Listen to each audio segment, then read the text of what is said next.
Thank you, Mr. President. So even as I speak here at this very moment, or maybe he's wrapped up, but the President is in Jacksonville, Florida today, and he's discussing the middle class and how to get the middle class growing again in America, a very worthy topic.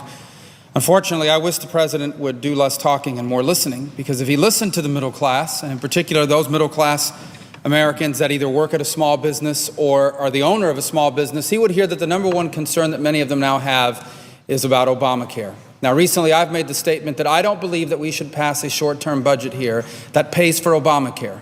And since that time, I've heard the comments of some that that is an unreasonable request. But I want to outline today just one more reason why I think it is an unreasonable request to actually fund it. Because of the impact that Obamacare is having on real people, particularly those in the middle class here in the United States. I want to focus on small businesses today because they truly are the backbone of the American economy. People throw that term around all the time, the backbone of the economy. It really is.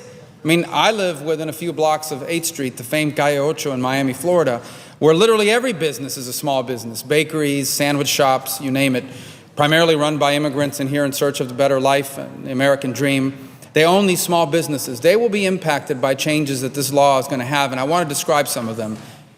Now, yesterday we had a hearing in the Small Business Committee where the administration spoke first, and basically their take on it is Obamacare is going to be good for small businesses for two reasons. One, because we're going to set up these health exchanges that small businesses can go to and offer health insurance to their employees on this exchange. The exchange basically is a one-stop shop. You go online, there's 8 or 10 companies theoretically, private insurers. You get to pick a plan from one of those and your employees get insured from it.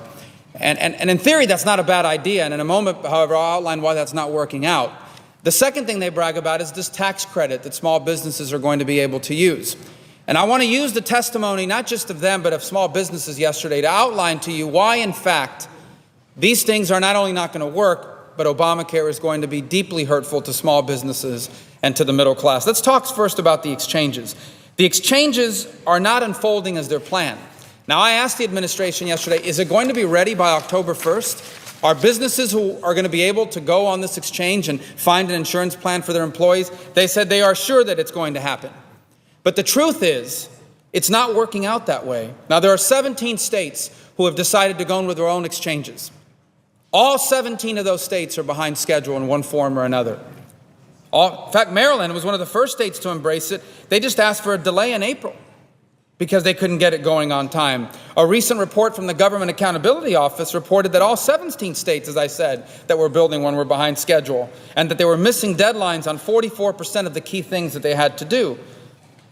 Now, here's the second problem. These exchanges only work if you have a lot of companies competing against each other. But that's not happening either. The insurers aren't flooding to offer insurances on these exchanges. Let me give you an example. There's three states, Washington State, New Hampshire, and North Carolina, where only one company has responded, meaning there's no competition. And that's what's supposed to drive down the rates. In another state, not a single company responded until very recently when Humana came in to save the day and actually decided to jump on board. But here's what the vice president of a consulting firm that specializes on this, it's called Avalair Health. It's Carolyn Pearson, their vice president, and she said, quote, Humana may have a difficult time building competitive networks in Mississippi, so we could see higher than average premiums in this region. Again, another reason to doubt that these exchanges are going to work and the impact it's going to have is terrible. Now, what about the tax credits? That's a great idea, right? We're giving these tax credits to small business that they can use to buy this health insurance for their employees. That's not working out either. That's not working out either. Let me give you an example. The amount of people using it, the amount of companies using it, about only 14% of companies that are eligible for the tax credit are using it. And here's why. Let me read you a quote from the tax partner, Pat Thompson, a tax partner at Picciarelli, Gilstein and Company in Providence, also the chair of the American Institute of Certified Public Accountants, said, the definition of an eligible business is challenging because it's not based on the number of employees but on full-time equivalents. For companies with a lot of part-timers, that's not very transparent. Went on to say that the eligibility, the way to decide whether you're qualified for this tax credit or not is so complicated that most small companies can't figure it out. In fact, the companies who would benefit the most from the tax credit are the ones that are least likely to be able to get it because they can't afford to hire a professional accounting firm to figure it out for them. Here's another one. This is from the Birmingham Business Journal. The manager at a healthcare consulting group, Warren Averett LLC, said only 20% of small businesses that they deal with even qualify for the credit. Said many businesses he worked with offered less than 50%, and bumping their coverage to meet the requirements would cost them more than the credit saved them. These are serious problems with this tax credit. Not to mention that the General Accounting Office has already said that the credit is so small that it's just not enough to change the equation for these small businesses to use it. What is the bottom line? The bottom line is that two of the things that we're being told are going to help small businesses with Obamacare are not going to. One is an exchange that's relying upon there being competition among insurers. They're not signing up, folks.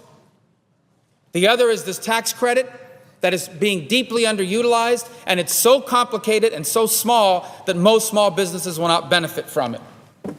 Now, I say all that to you because yesterday we heard from a real small business owner, someone who is the epitome of what it means to be a small business in America. His name was Larry Katz. He owns some restaurants called Dot's Diner. Here's what he said. His dream was to own his own company, so he cashed his whole life insurance policy. He calculated how much credit card availability he had. He emptied his life savings, and with less than $200,000, he opened his first diner. Within 12 months, he had stopped sleeping. He was down to less than $10,000 in savings, and he considered two options, either a mortgage his home or declare bankruptcy. That's what he faced, but he made it through, like many small businesses make it through in America. And today he owns 6 diners. He has 85 employees. 65 of them are full-time. Here's what he offers those employees today: paid holidays, vacation, dental, vision, term life, and health insurance. He offers to them right now. But because of how much Obamacare is going to cost him, here's what he's going to have to do. He said, I have unfortunately made the decision to quit offering coverage as soon as the employer mandate kicks in, as the penalty, while huge, is less than the costs of offering the required coverage to all of our employees. What he's basically said is that there are employees today at his business in Louisiana who have health insurance, who are happy with their health insurance, but because of Obamacare, are going to lose that health insurance. One of the promises that was made to the American people is if you are happy with your health insurance, you get to keep it. I know of at least one business in Louisiana where that's not true, and I promise you it's not limited to just this business. In fact, the evidence keeps coming in from all over the country of the impact this is going to have. I'll read you some quotes. Here's one from Texas. At Lion and Rose pubs and at Golden Chick SA restaurants, 1,000+ employees saw their work schedules reduced to part-time shifts.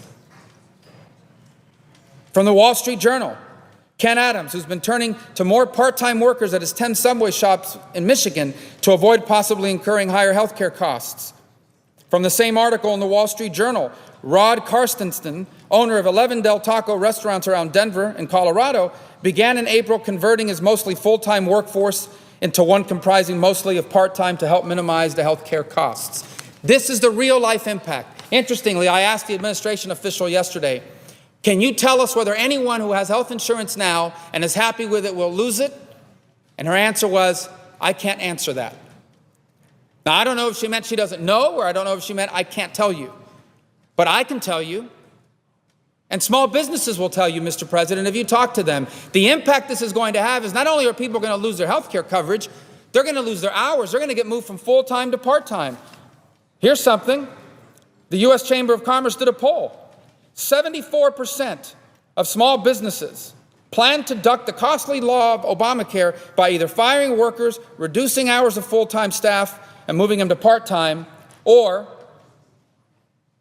not offering any coverage at all. This is the real-world impact of Obamacare that it's having on the middle class and on the working class. This is terrible for our country.